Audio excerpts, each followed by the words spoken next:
बच्चों, कैसे हैं आप सभी। मुझे आशा है आप सभी अच्छे और प्रसन्न होंगे। चलिए आज हम पढ़ते हैं पाठ 12 कहानी लेखन। करते हैं इस पाठ की शुरुआत। कहानी गद्य साहित्यिक सबसे प्राचीन विधा है।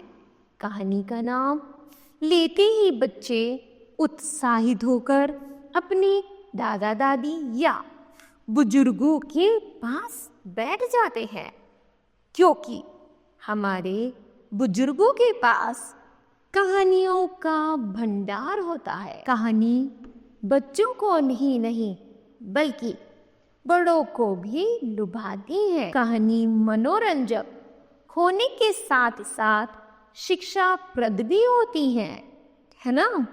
चलिए ऐसी ही हम एक कहानी का व्याख्या करेंगे। पहली कहानी है हमारी बिल्ली कैसे पालतू जानवर बनी। चलिए पढ़ते हैं। बहुत समय पहले एक बिल्ली जंगल में रहती थी। वह हमेशा शक्तिशाली जानवरों से मित्रता करना चाहती थी।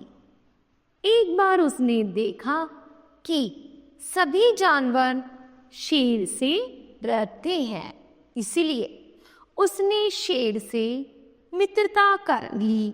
एक बार वह शेर के साथ खेल रही थी।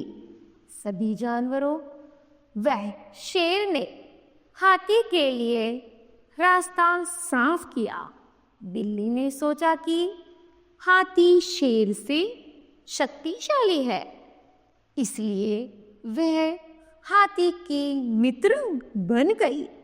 एक दिन हाथी चिंघाड़ कर बोला, यहाँ शिकारी आ गए हैं, और वह वहां से भाग गया। बिल्ली ने सोचा कि शिकारी हाथी से अधिक ताकतवर है, इसलिए वह एक शिकारी के साथ शहर चली गई। वह शिकारी बिल्ली को अपने घर ले गया। शिकारी की पत्नी बिल्ली को देखकर बहुत नाराज हुई। तभी एक चूहा शिकारी की पत्नी के पास से गुजरा। शिकारी की पत्नी चूहे को देखकर जोर से चिल्लाई। बिल्ली ने दौड़कर चूहे को पकड़ लिया और मारकर खा गई। शिकारी की पत्नी चूहे से छुटकारा पाकर बहुत प्रसन्न हुई। उसने बिल्ली को अपना पालतू जानवर बना लिया। बताओ बच्चों, आपको इस कहानी से क्या शिक्षा मिलती है। तो हमें शिक्षा मिलती है कि हमें अपनी क्षमता व शक्ति के अनुसार लोगों से मित्रता करनी चाहिए, अन्यथा हमें अन्य लोगों का दास बनना पड़ता है। ठीक है। आगे है अंगूर खट्टे हैं। दूसरी कहानी है हमारी अंगूर खट्टे हैं। चलिए पढ़ते हैं। एक दिन एक लोमड़ी जंगल में घूम रही थी। घूमते घूमते वह बगीचे में पहुंची। उस बगीचे में अंगूर की बेल थी। अंगूर की बेल पर पीले पीले अंगूर लटक रहे थे। अंगूरों को देखकर लोमड़ी के मुंह में पानी आ गया।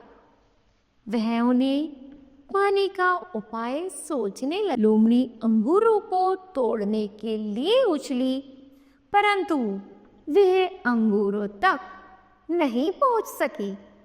वह एक बार फिर जोर से उछली, परंतु वह अंगूर पाने में असफल हुई। उछलते उछलते वह थक गई। अंत में हार कर वह वहां से चल गई। एक गीदड़ बहुत देर से यह देख रहा था।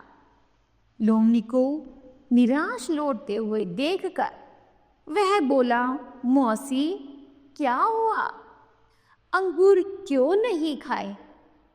लोमड़ी बोली, भाई मैं इन अंगूरों को नहीं खाऊंगी, ये तो बहुत खट्टे हैं।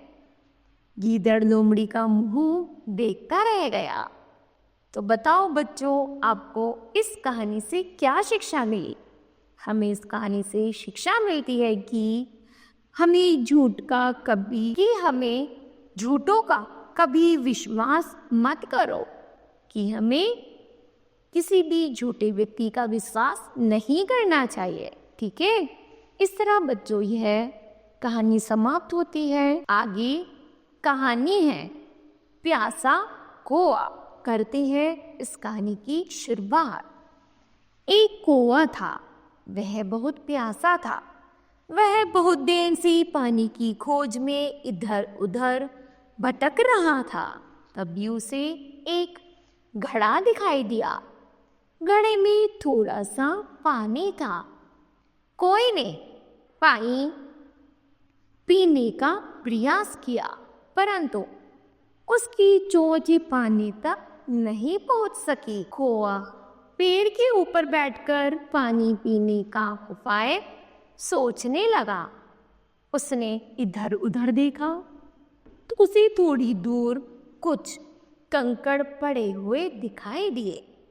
कोई को उपाय सूझ गया। उसने सोचा, यदि मैं इन कंकड़ों को उठाकर घड़े में डाल दूं तो पानी का तल ऊपर उठ जाएगा और मैं आसानी से पानी पी सकूंगा। ऐसा सोचकर वह एक एक करके कंकड़ घड़े में डालने लगा। कुछ देर में पानी का तल काफी ऊपर आ गया। फिर कोए ने जी भरकर पानी पिया और अपने घोंसले की ओर उड़ गया। इस प्रकार कोए ने अपनी चतुराई से असंभव काम को भी संभव कर दिखाया। तो बताओ बच्चों, आपको इस कहानी से क्या शिक्षा मिलती है? हमें शिक्षा मिलती है बुद्धि का बल सबसे बड़ा होता है। ठीक है, तो मुझे आशा है बच्चों यह कहानियाँ आप सभी को भली भांति समझ आई होंगी। धन्यवाद।